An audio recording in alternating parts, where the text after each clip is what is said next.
You should see my favorite people.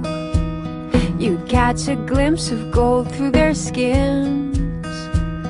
I walk on air whenever I'm with them. They're where the happiness begins. I first came up with the idea for this documentary a couple years ago. We were moving Grandpa out of his house that he grew up in, and we just started coming across stuff like his old yearbook and his paddle from his fraternity. And it just got me super interested in our family history and, you know, how he graduated from UOP as well, and just the long legacy our family really had in Stockton.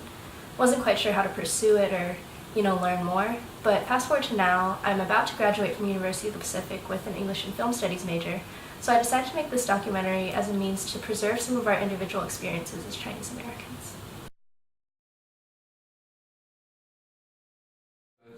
I was born into this depression. My mother was a housewife up to 1930, and then we lost everything. My father was a truckload. He rented out the land. He planted tomatoes and onions. He harvested. He put it on his truck and sold it throughout the state. When the depression came, maybe about 1936, we moved to Fresno. He got this restaurant concession in this bar. He put in 2 years and then he called it quits and then moved back to Stockton. And then he bought a restaurant there. And then we stayed there for about 20 years.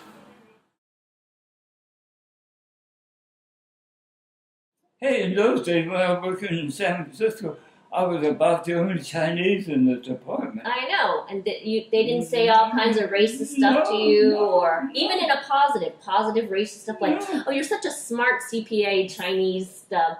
One person told me that I would make more money at my level than other people in the department. Yeah. I consider that a compliment. That's the truth. Nobody gave me a hard time.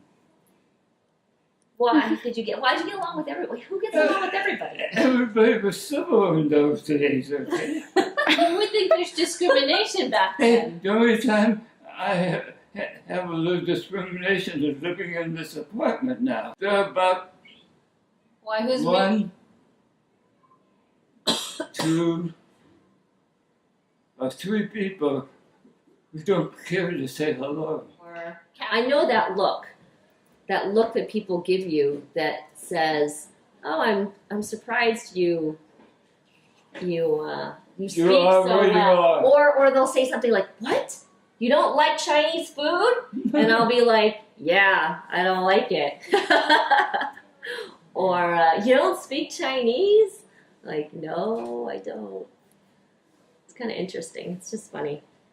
I'm sure my grandpa has experienced discrimination, but I think it's just how he chooses to perceive it, because he was the only Chinese guy in his fraternity, but he claims he never experienced any racism, which I doubt. Remember when I wrote that poem about Mississippi?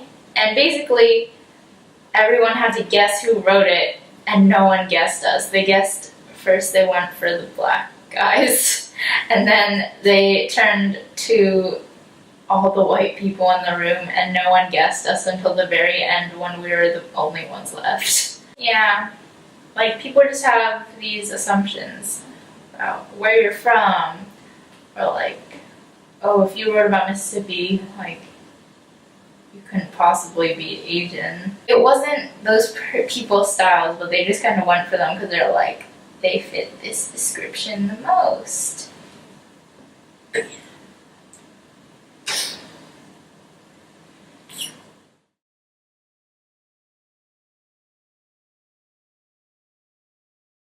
The only thing I tell you guys to do is don't throw all your money away. I think that's one of the things that we will definitely take down, and I'm gonna say it's not just being Chinese American. Like, it is like you live and breathe. It's part of your like in our family. It's like the air. Like, you can't. All of us would be like horrified if you told us you weren't going to college. That is a family. That's a familial thing, a cultural thing. that happens to exist in our family. I would definitely make my children go to Chinese school. I don't know how much it would help in terms of culture or learning about our culture, but I think it's a good experience, and I do want to keep maintaining like traditions of celebrating Chinese New Year's and everything. If we don't pass our culture down, then who will? In the fall, I'm going to be pursuing my Master's of Fine Arts in Creative Writing at the New School in New York City. I'm really grateful for my family being supportive of me throughout this endeavor. Making this film has really made me realize just how much perspectives and narratives can vary over generations, and going forward, I hope to represent some of these kind of voices in my writing and films.